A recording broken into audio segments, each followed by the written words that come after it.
थांनाय माखासे बोसोरनिफ्राय चिरां जिल्लानि साहा बाहागोआ दैज्लांनि समाव दैबानाजों सिलिंखार खालामजाबोदों।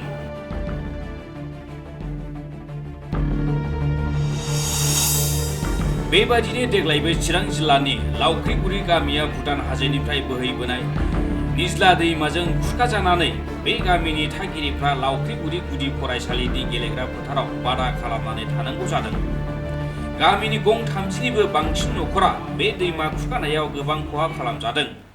खहा खालामजानायनि थाखाय गावनि न'आव थाथावै थासारि जानायनि थाखायनो न'खौ गारनानै गुबुनाव थानांगौ जादों होननानै गामिनि सासे सुबुङा ओरैबायदि बुङो।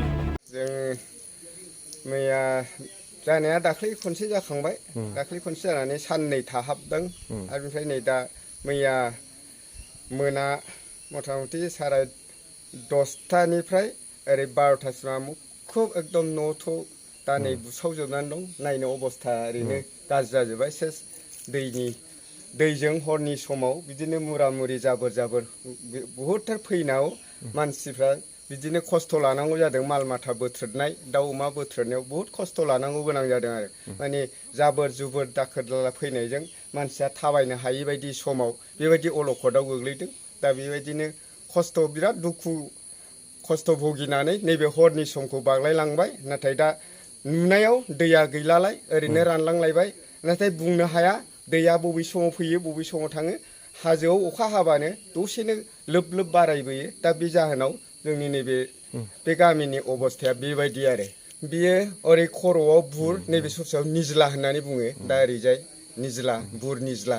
जोङो दा उफाय गैया। बे न'आवथ' जोङो थाजालाबो संनाय खावनायावथ' जाखाला। जोङो बै गामिनिनो स्कुल दङ, फोथार गंसे, बेवहायनो जोङो ज' जानानै थानो नागिरबाय आरो दा दिनैनि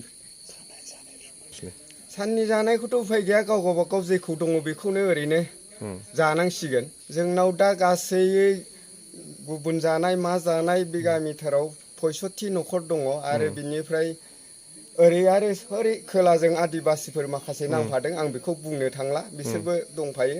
दा जोंनियाव नैबाव 65 न'खर। बेबायदि 65 न'खराव बुंनो थाङोबा जोंनियाव ओरैहाय दा आंथ' दा साननाय जायाखै, गैयाबाबो 30 न'खरसोआ नांनानै दङ आरो 30-35 बिदि नांनानै दं। दैबाना आरो दैमानि खुरखानायाव चिरां जिल्लानि साहा बाहागोनि खहा खालामजानाय रायजोफोरा बेसेबां सानसिम बेबादि सहायनानै थानांगोन बेखौ समासो बुंसिगोन। निउज डेस्क इनसाइड एनि बर'।